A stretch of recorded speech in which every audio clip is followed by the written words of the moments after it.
Deus, glorificado é o teu santo nome, Deus. Santificado é o teu nome, Pai. Só tu és digno de toda honra e glória. E dará-se, adarai, adará. Eu saúdo todos os que acessarem esse vídeo com a paz do nosso Senhor Jesus Cristo. E oro em favor dos 157 inscritos do canal Carlos Trindades do YouTube.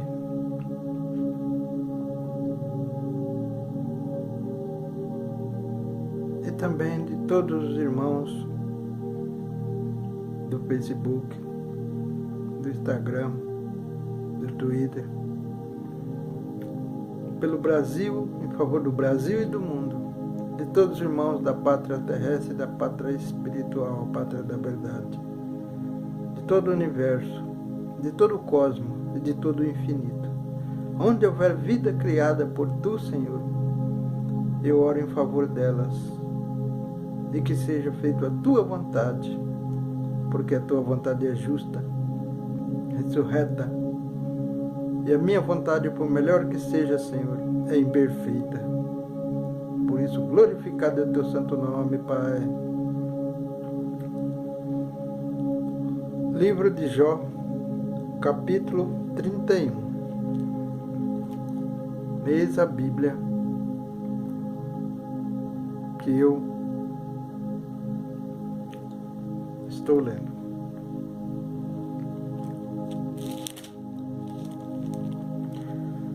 Jó declara sua integridade nos seus deveres.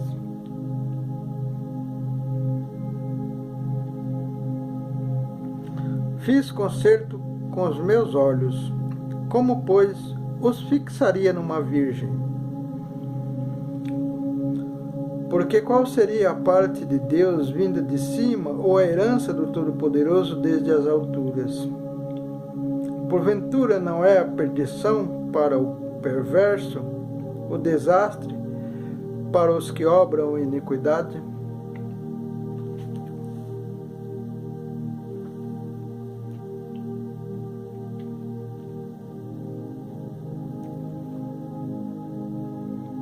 Ou não vê, versículo 4, ou não vê ele os meus caminhos, e não conta todos os meus passos? Se andei com vaidade, e se o meu pé se apressou para o engano, pese-me em balanças fiéis, e saberá Deus a minha sinceridade. Veja, irmão, o risco que corremos quando não fazemos a obra de Deus com excelência. Os amigos de Jó foram visitá-lo, sabendo da enfermidade dele, do que tinha ocorrido na vida dele. E passaram 7 dias e 7 noites, aflitos, atônitos, sem dizer coisa alguma. E quando começaram a falar, foram para acusar Jó, porque o inimigo aproveitou o silêncio deles, a omissão deles na obra de Deus, porque o servo de Deus deve, em primeiro lugar, orar. Aonde quer que ele chega, saudar com a paz de Deus, a paz do Senhor Jesus Cristo, que Cristo com Deus é um, e em seguida orar pelos anfitriões da casa ou do ambiente onde se encontra. E nada disso fizeram. Então as trevas encontraram uma oportunidade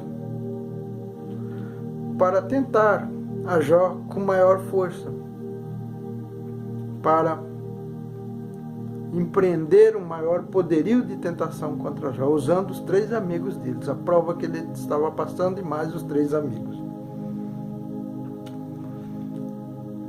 E Jó, manipulado, induzido para murmurar contra Deus, já começava a cometer alguns pequenos erros, como por exemplo no versículo 6, onde diz: pese-me em balanças fiéis, e saberá Deus a minha integridade. como se Deus não soubesse, né? Se Deus é sabedor de tudo, é criador de todas as coisas, mas a mente de Jó já estava povoada por trevas, estava começando a ser povoada por nuvens densas, nuvens escuras de pensamentos sem entendimento. Versículo 7. Se os meus passos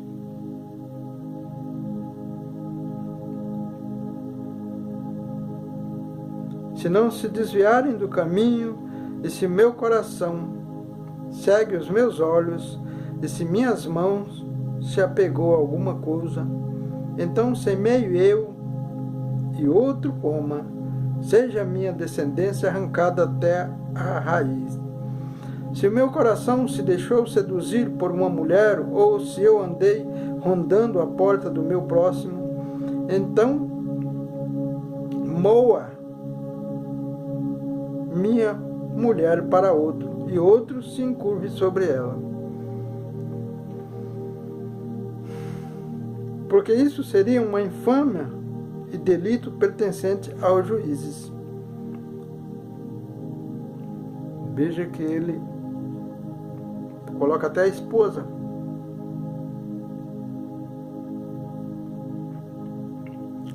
como provação na vida dele, porque quando ele diz que outros se encurvassem sobre ela e ela trabalhasse para que outros comessem do fruto do trabalho dela, caso ele tivesse feito essas coisas, se os passos dele se tivessem desviado do caminho, se o coração segue os seus olhos, se as minhas mãos se apegou em outra coisa, embora ele tivesse consciência de tudo que havia feito até aquele momento, mas nós, como homens pecadores, temos os nossos momentos de esquecimento e de falta de entendimento. E muitas coisas fazemos e erramos sem perceber.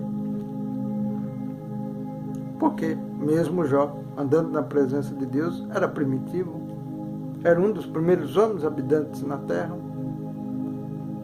no início da criação.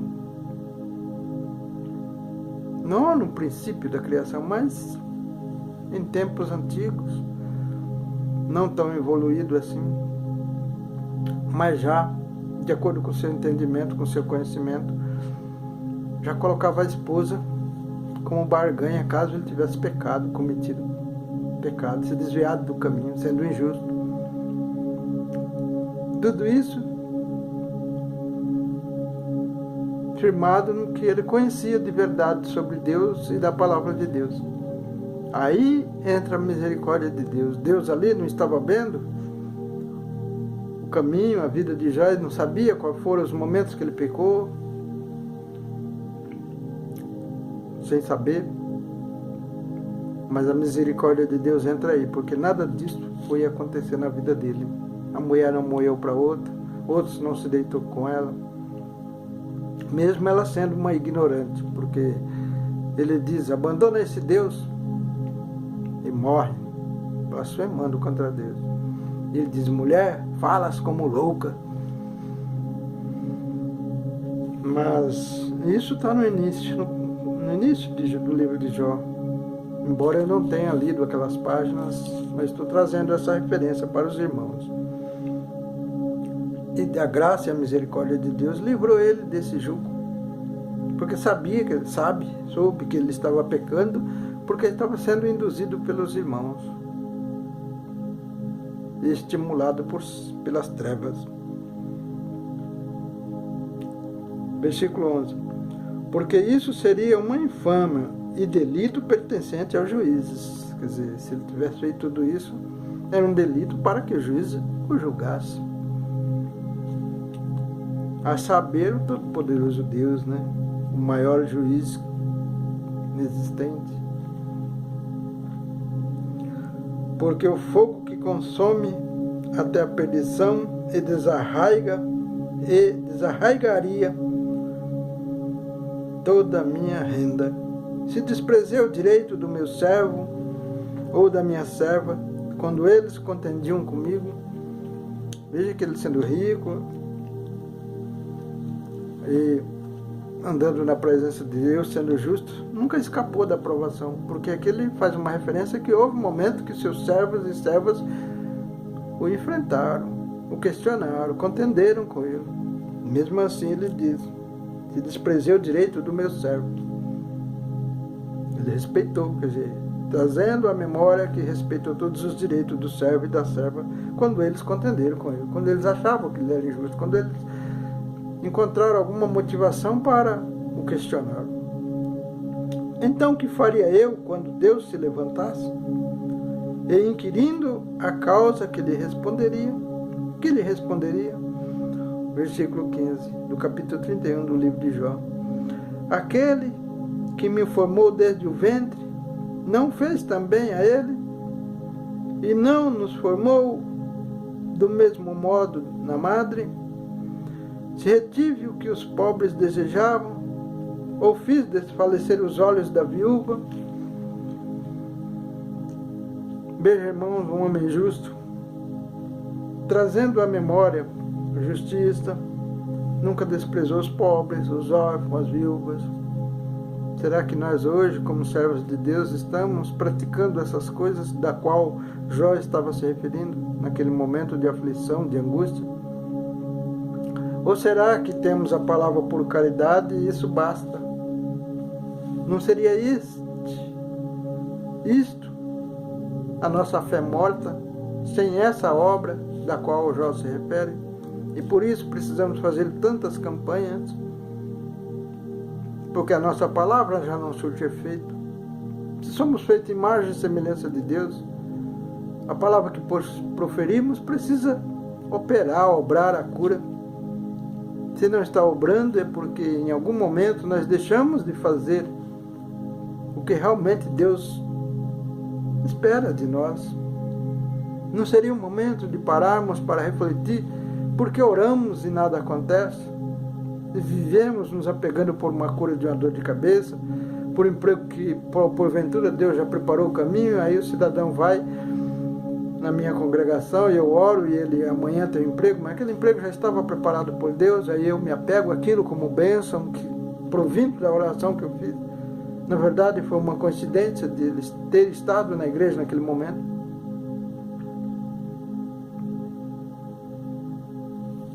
Irmãos,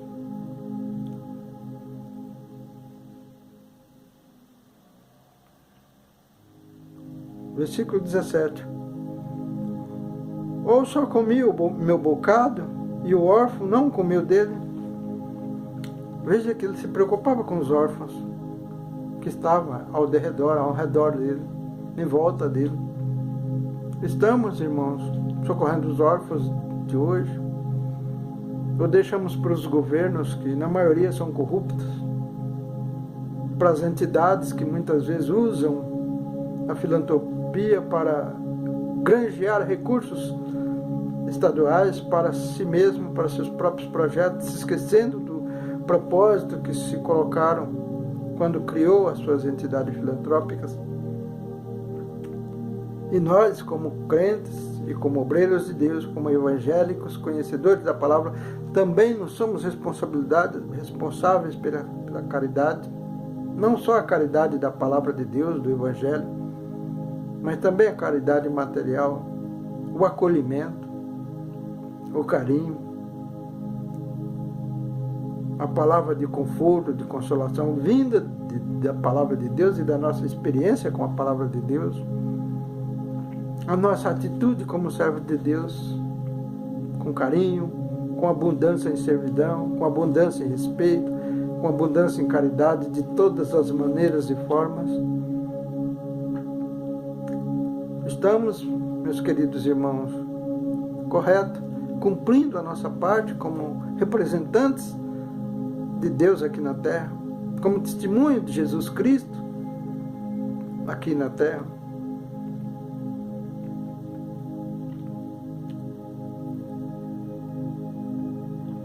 Versículo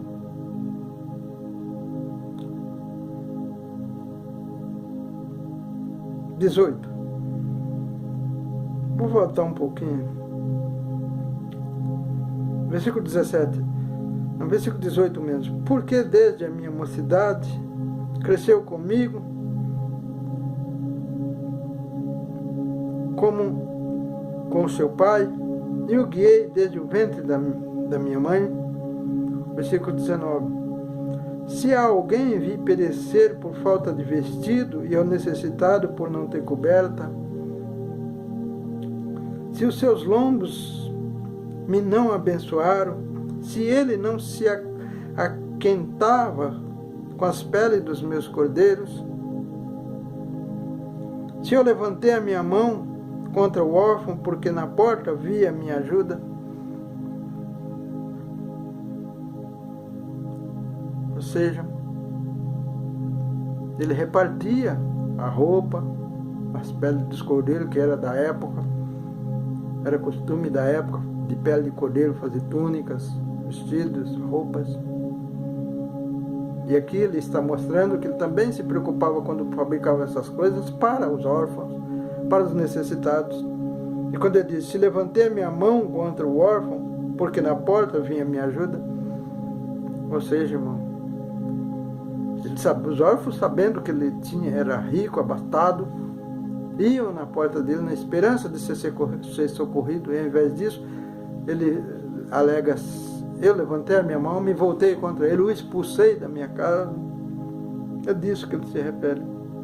Versículo 22 do capítulo 31 do livro de Jó. Então caia do ombro a minha espada e quebre-se o meu braço desde os ossos, desde o osso.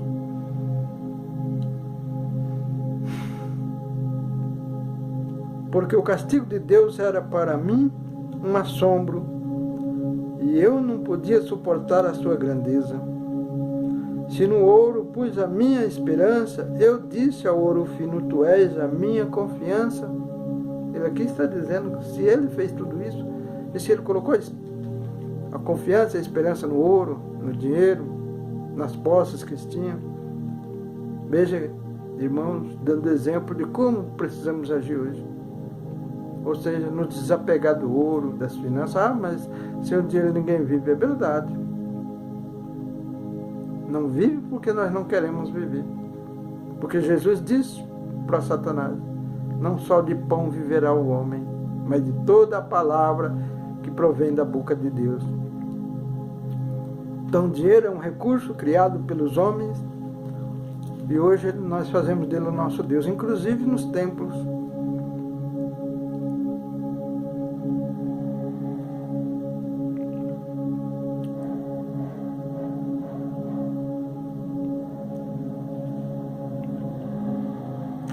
Se me alegrei de que era muita a minha fazenda e de que a minha mão tinha alcançado muito, se olhei para o sol quando resplandecia, ou para a lua caminhando gloriosa.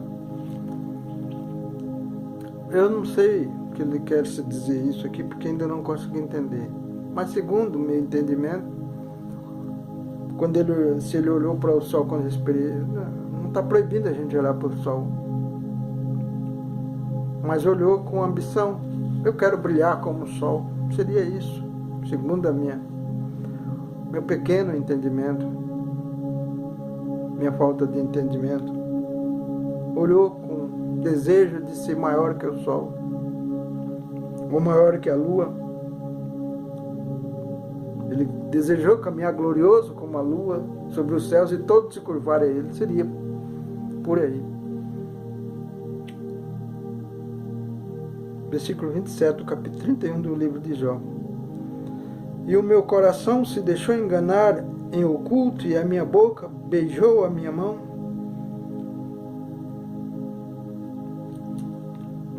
Quer dizer, beijar a mão seria amar a si mesmo, se autovalorizar. Como hoje muitos nós fazemos, eu sou bom, eu sou caridoso, se elogiando, se engrandecendo sobre os outros, querendo mostrar uma caridade aqui, acolá que fez, e trazendo isso como eu sou bondoso, eu sou caridoso, eu sou misericordioso, beijar a sua própria mão.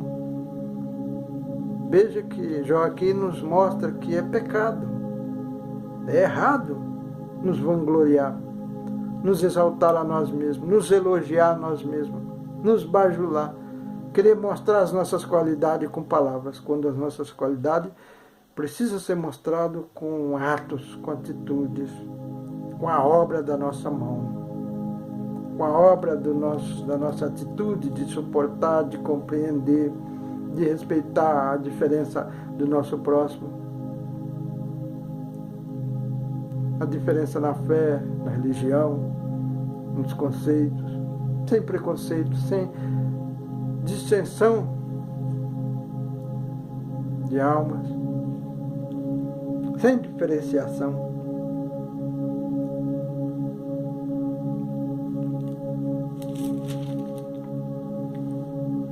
Então, meu irmão,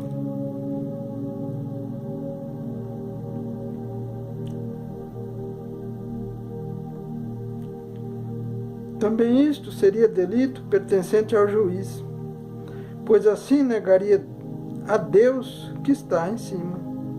Se me alegrei da desgraça do que me tem ódio, se eu exultei quando o mal ocultou, veja, a lei de Deus, os mandamentos de Deus na vida de Jó. Muitas vezes falamos dessas coisas do Novo Testamento como se a Bíblia, o Antigo Testamento, não tivesse valor algum. Porque é o Antigo, é o primeiro Testamento, é o primeiro livro, o primeiro Evangelho. Mas Jó mostrando aqui que o Antigo Mandamento é o que nos rege hoje. É o que nos autoriza a viver segundo a vontade de Deus. Porque se ele se alegra da desgraça, o que Deus diz? Não alegrai da tristeza, do sofrimento alheio, para que eu não tire a mão dele e pose sobre você. Quando ele estiver repreendendo o seu irmão, não se alegre dele. Ah, mas ele me fez um mal, ele foi injusto comigo, ele foi agressivo, ele zombou de mim. Então agora é justo que eu também me alegre. Por causa da multidão de pecados que cometemos ao longo da nossa vida, quando fazemos isso, já não há justiça em nós. E aí nós ainda pegamos as nossas injustiças e queremos ser julgadores. Nos alegrar do sofrimento. Quando estamos na escada da evolução, na estrada, na jornada da evolução, precisamos saber se Deus está repreendendo alguém. É porque o ama, é porque ele precisa crescer, ele precisa sair daquele caminho. Não é porque pecou contra Deus, Deus quer se vingar, porque disse a mim pertence a vingança, não. É porque o caminho que ele está trilhando leva à morte eterna, à perdição eterna. Por isso, necessário se faz ser repreendido para que volte para o caminho da luz. Por isso, nós não podemos nos alegrar do sofrimento do nosso próximo, da provação que ele passa, mesmo que ele tenha feito multidões de agressões contra a nossa vida. Porque todos somos iguais perante Deus, em qualidades, em virtudes e em erros, em entendimento e em falta de entendimento. Se formos sábios, porque sabedoria nós já sabemos,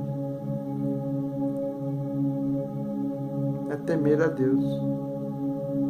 A sabedoria do homem é temer a Deus. A inteligência é apartar-se do mal. Então, se somos sábios, tememos a Deus. Não é temer, como eu já disse, fugir de Deus, não. Porque nós conhecemos o temor assim, o leão vem feroz, você foge, você se protege dele. O temor aqui é temer fazer o mal, porque Deus é amor. E se fazemos o mal, Deus abomina o mal. Se odiamos, Deus abomina o ódio. Se somos mentirosos, Deus abomina a mentira. Se somos orgulhosos, Deus abomina o orgulho. Temer praticar esses atos, essas atitudes, é ser sábio, mesmo nos justificando o que outros fizeram conosco. Então, não podemos ter ódio, embora eu já tive, irmãos. Por poucos momentos, mas já odiei quem me odiou. E isso é normal. Quando vivemos em um mundo de corrupção, de trevas, de tribulação. Ah, então você estava no pecado, é só por isso. Não, irmão. O mundo vive. Nós somos crianças na estrada da evolução. Uns mais, outros menos, mas todos nós erramos e pecamos. Por isso o pecado está na terra, desde que Adão pecou. E será que Jesus, Deus expulsou Adão do jardim do Éden, ou foi conversa dos homens por não ter admitido se afastado de Deus? Porque se o Filho de Deus preferiu morrer na cruz, ser sacrificado para nos resgatar, como Deus o Pai nos expulsaria? Será que foi nós? Não seria nós que sentimos desprezo pelo amor de Deus e abandonamos o jardim do Éden? Abandonamos a presença de Deus? Já paramos para pensar isso ou confiamos cegamente no que os homens nos ensinam? Mas está na Bíblia. É por isso que precisamos ter discernimento para separar o que vem de Deus, porque só tem uma forma de você separar. Se você imagina que o Filho de Deus, o primogênito, se deixou ser sacrificado, cuspido, cravado numa cruz com prego, desonrado, desrespeitado, recebeu uma coroa de espinho por nossa causa, pecadores, que o rejeitávamos, ele nos amou primeiro. Seria Deus menor do que Jesus? Por isso, vendo por esse parâmetro, irmãos, como começamos a perceber que muitas coisas que estão na Bíblia são coisas dos homens, da pequenez humana, da arrogância dos homens, se justificando, como você encontra muitas vezes. Mas Deus permitiu Abraão, tentou Abraão, Deus provou Abraão, porque pediu o filho, pediu a morte de Isaac, ordenou que ele sacrificasse Isaac. Deus não tentou Abraão.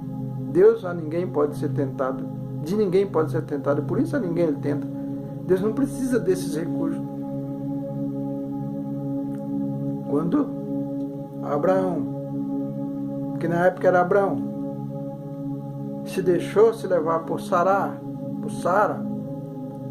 na época, e depois virou Sara, quando evoluiu, Deus colocou o nome de Sara,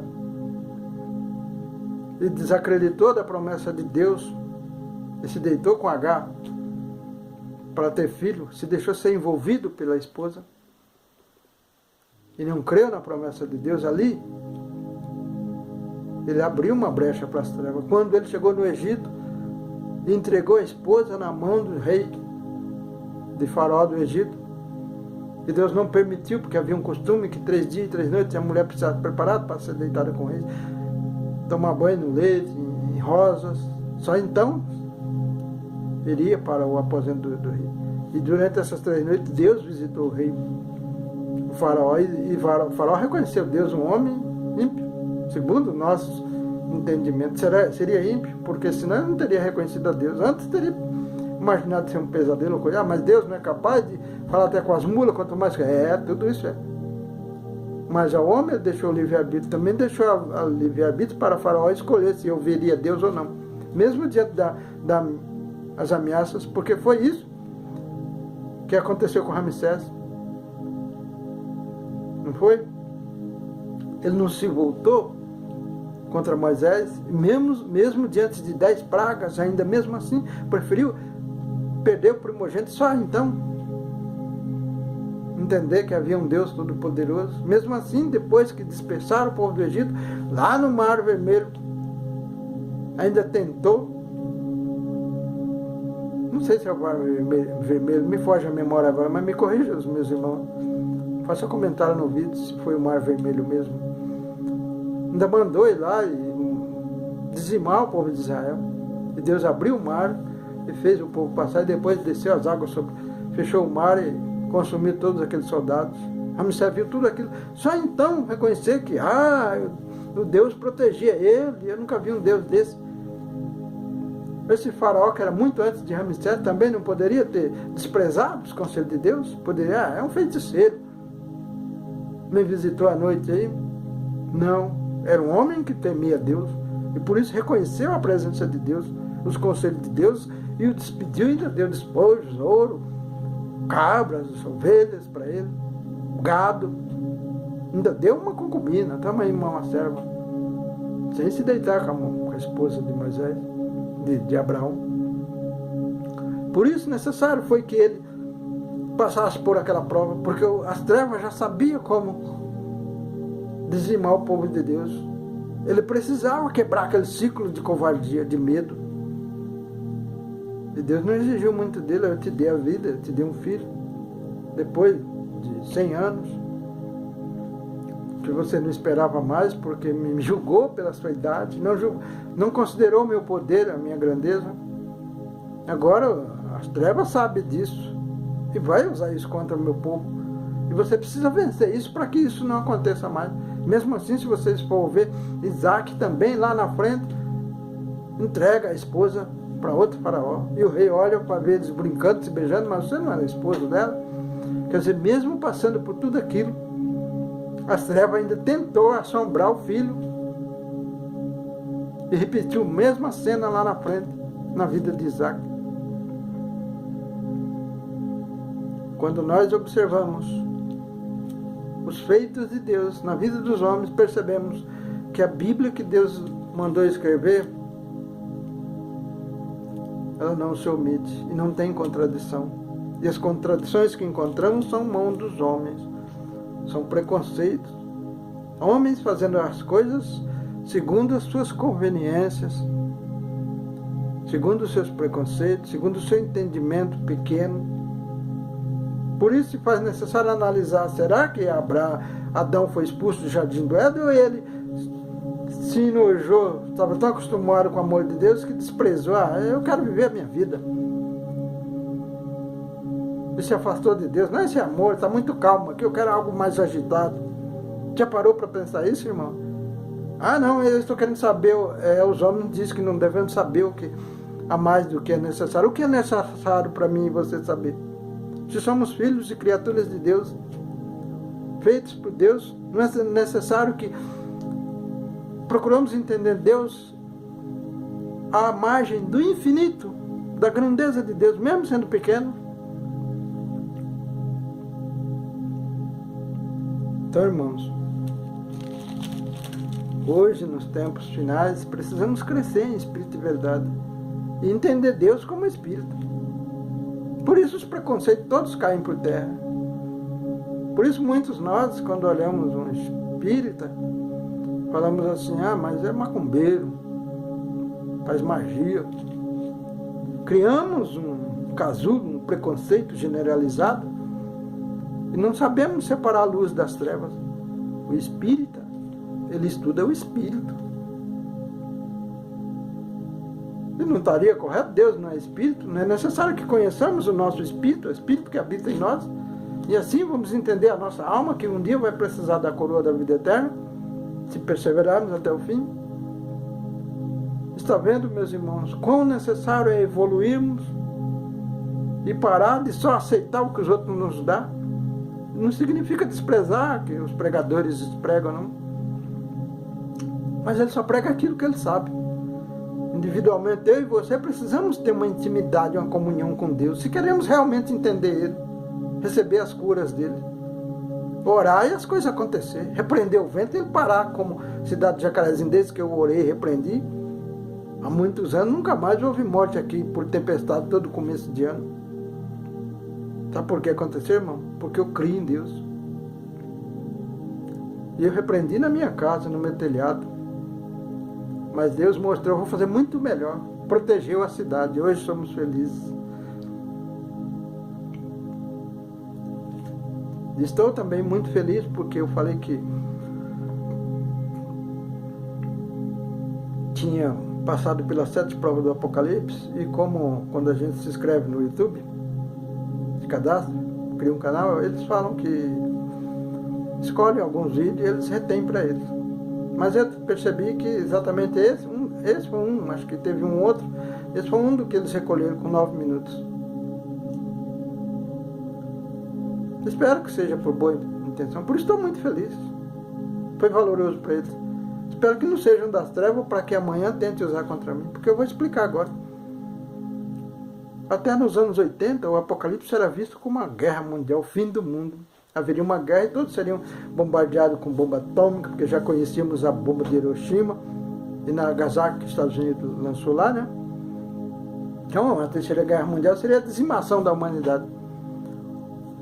Mas o Apocalipse é revelação para os servos de Deus, porque Jesus disse certa vez: os meus escolhidos de maneira nenhuma eu deixarei órfão. As provas que eu passei, meus irmãos, foi para revelar o Apocalipse. Hoje todos falam do Apocalipse, mostram as revelações, E também mostra que se nós não odiarmos, não tiver medo, não precisamos temer nada, nem terremoto, nem chuva, nem a morte, nada. Porque essa é a jogada das trevas. Primeiro nos amedronta, depois cria ódio dentro de nós, depois nos abate. Pode ver as mídias corporativas, as grandes. De grande não tem nada, deveriam ser grandes porque tem muito dinheiro, muita fortuna. São globais, tem canais de televisão que tem 200 milhões de seguidores, de telespectadores, ou mais no planeta inteiro.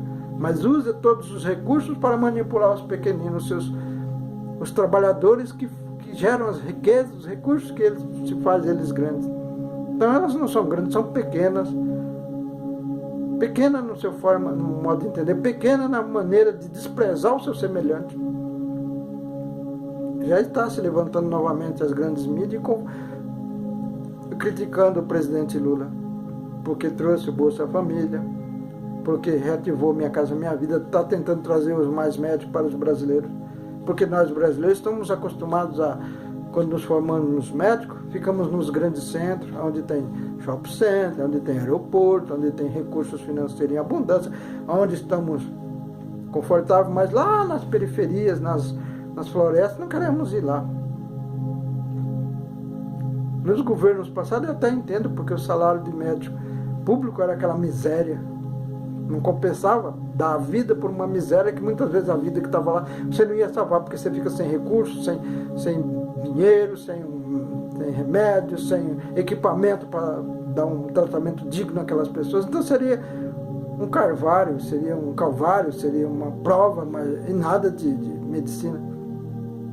Mas quando se trata desse presidente, ele já provou uma vez que socorre o povo, que ele realmente se preocupa com a saúde dos brasileiros. Então, um médico que tem essa mentalidade de não ir para essa periferia, significa que ele não tem fé na profissão dele, nos governos. E até é justificável, porque por 500 anos, por mais de 500 anos que o Brasil foi descoberto, tem sido essa filosofia. Mais uma nova era está nascendo. E alguns de nós ainda falam, não, mas o nosso negócio é com Deus, é com o céu.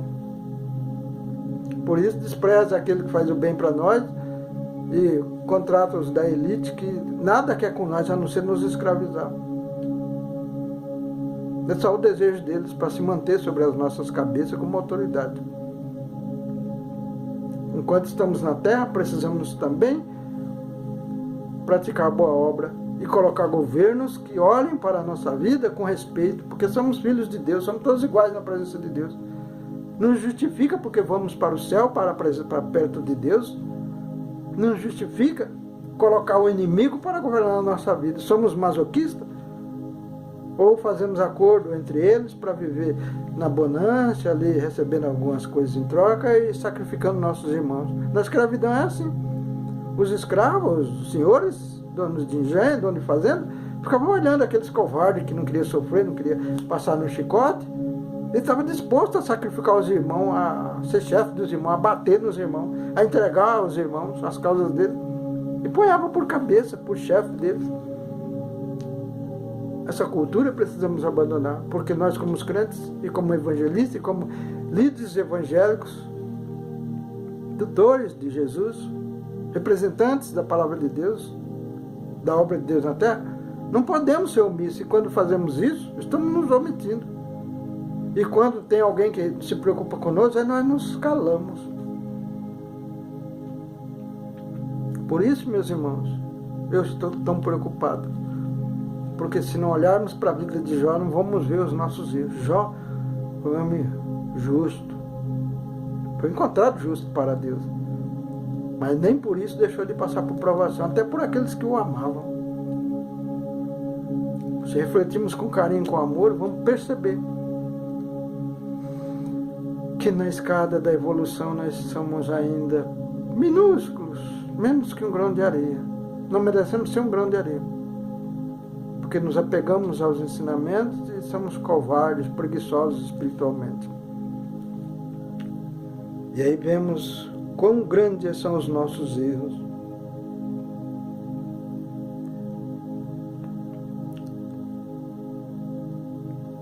Então, meus irmãos, precisamos sim acordar urgentemente. Versículo 30. Também não deixei pecar o meu paladar, desejando a sua morte com maldição. Do capítulo 31. Versículo 31 do capítulo 31 do livro de Jó.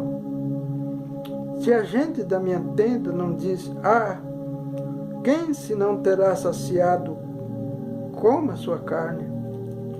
Veja, irmão, se pessoas não estão saciadas, coma a sua própria carne. Ele aqui está dizendo que não fez nada disso. Naquele tempo, já havia pessoas capazes de fazer isso. Se você não está satisfeito, corta um braço, vai lá, frita ele, come, cozinha. Provavelmente os governantes daquela época tinham esse tipo de atitude, porque Jó não ia pensar alguma coisa que não existia. Deus fez um homem, irmão. Deus pensa as coisas inexistentes. Mas nós, homens, não pensamos nada. Não conseguimos imaginar nada que não existe. Tudo que nós imaginamos existe. Mas o homem criou a eletricidade, criou não. Ele descobriu, já existia no plano espiritual. O homem criou o carro, criou não. O homem criou o computador, não. O computador já existia. As nossas próprias mentes é um computador. A energia pode ser inspirada pelo sol, pela lua, pelos vagalumes que iluminavam a noite. Despertar no homem a necessidade de aprisionar aquela energia e fazer dele um uso melhor. No fogo já existiam as larvas. Então nada foi criado.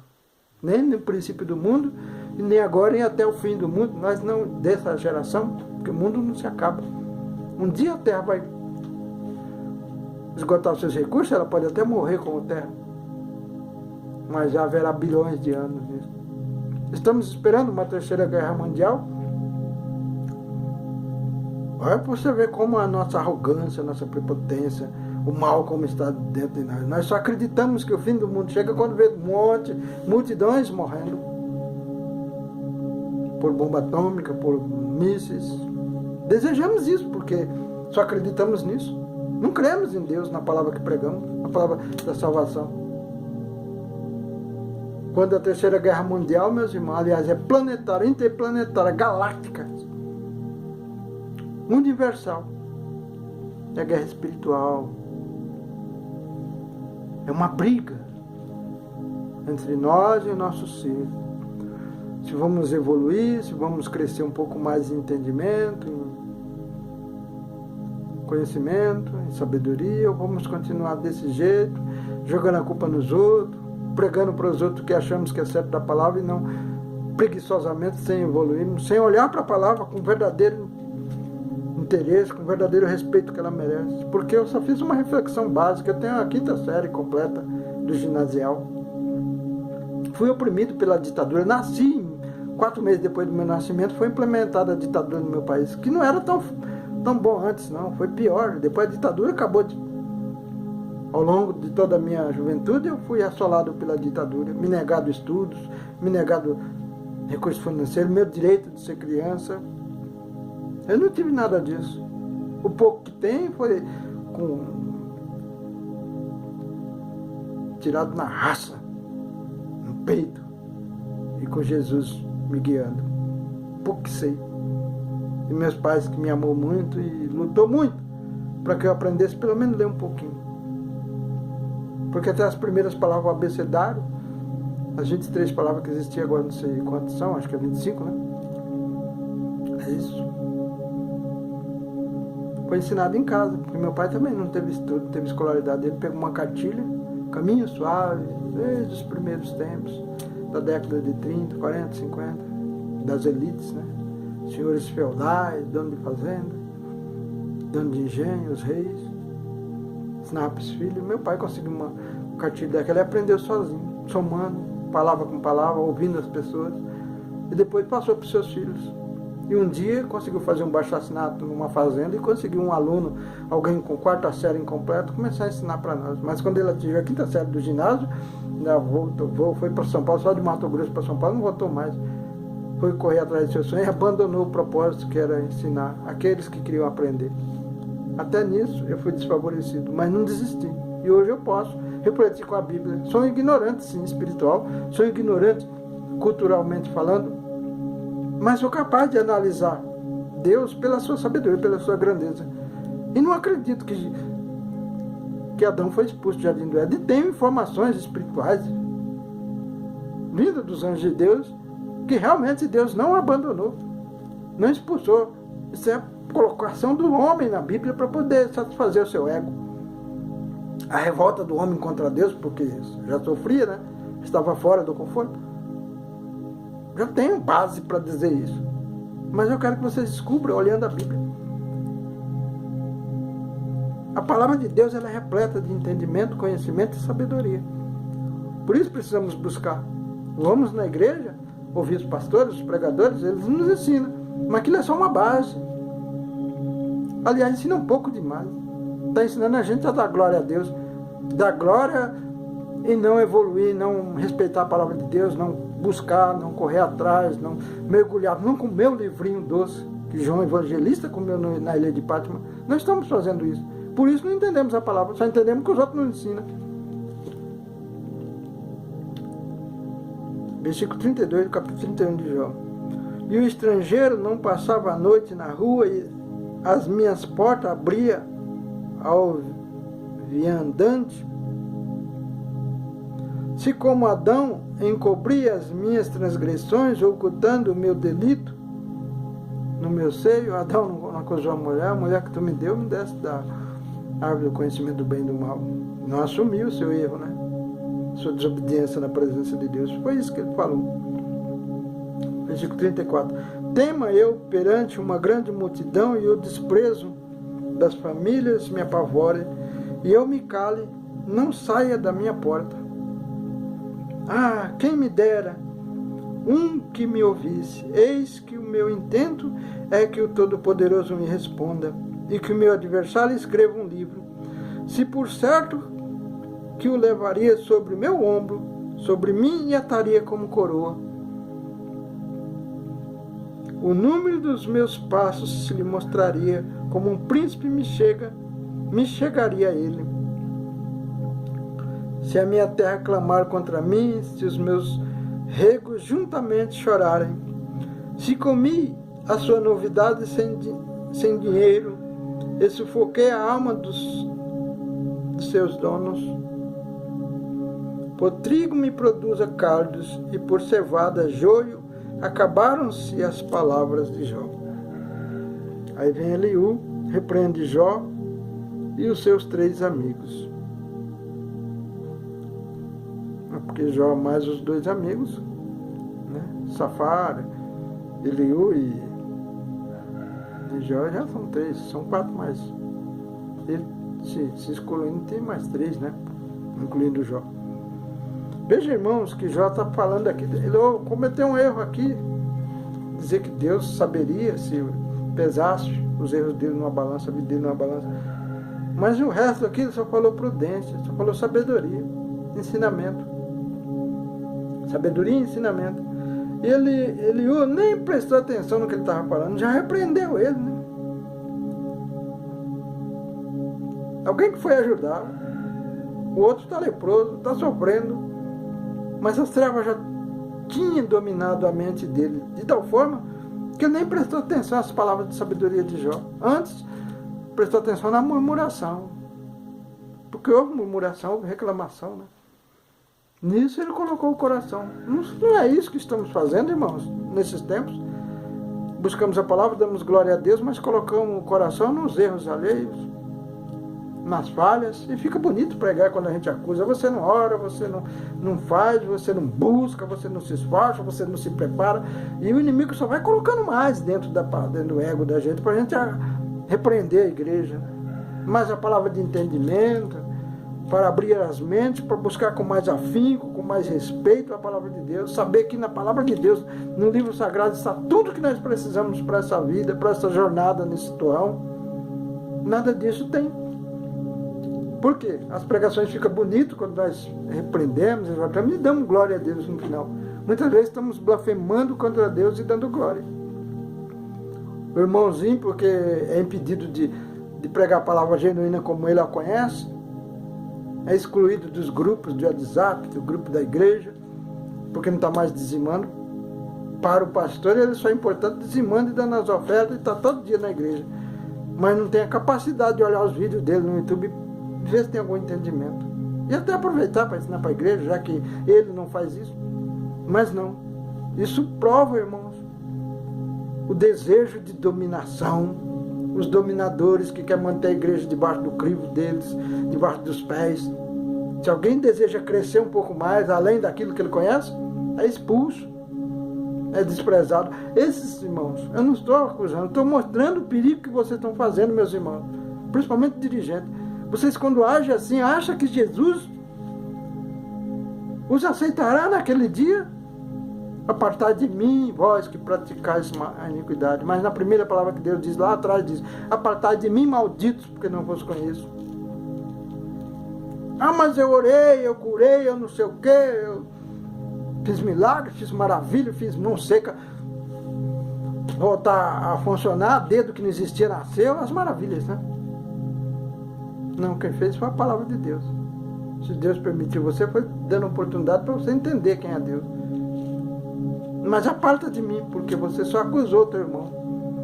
O perigo, irmão, de nós estar fazendo isso, esse monte de glória a Deus, tudo enclausurado dentro daquele templo de pedra.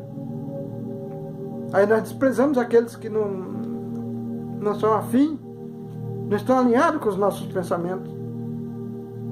Mas não paramos para pensar, puxa vida, quantos anos esse irmão veio aqui? Quantas obras materiais ele fez aqui para a igreja, para o crescimento do templo, não das almas. Aí vamos ver a pregação é afronta a minha pregação. Irmãos, é a nossa alma. Não pense eu e você, porque dirigimos uma igreja, porque somos pastores e líderes evangélicos, líderes religiosos, mentores espirituais, que vamos ser salvos, não. Cuidado. Luz, um anjo que governava a terça parte do céu, para ele coube o abismo. Seria eu e você melhor que luz na presença de Deus?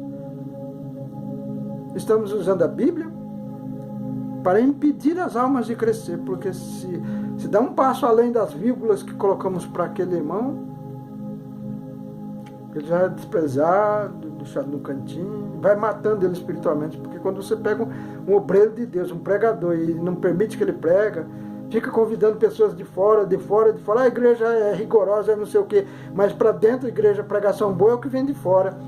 As joias raras que está se criando dentro da igreja, que Deus está levando, você está desprezando porque não concorda com a sua pregação, porque não concorda com o seu jeito de dirigir a igreja.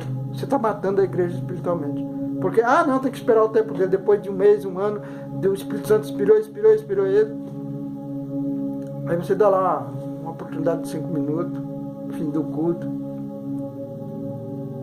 Tem uma palavra na Bíblia, eu não tenho encontrado, mas nas antigas diz assim: pegai uma truta e leve ao mar, mas vai rápido antes que ela morra. Uma truta é um peixe. Você tira de uma água, pode ser da água salgada ou da água doce, e leva ao mar. Mas se você tirar muito tempo da água, ela morre, porque ela tem pouco tempo de vida no seco. Assim é a palavra no coração do homem. Se Deus o inspira e você, porque foi afrontado na sua pregação, está com medo dele crescer mais que você, não permite que ele pregue, porque ele toca no seu espinho, toca na sua ferida, toca nos seus erros que você não quer abandonar, por causa do orgulho, por causa do desejo de ficar dominando as almas. Não, mas eu vou levar um rebanho para Jesus, vou levar as ovelhas para Jesus. As ovelhas já pertencem a Jesus.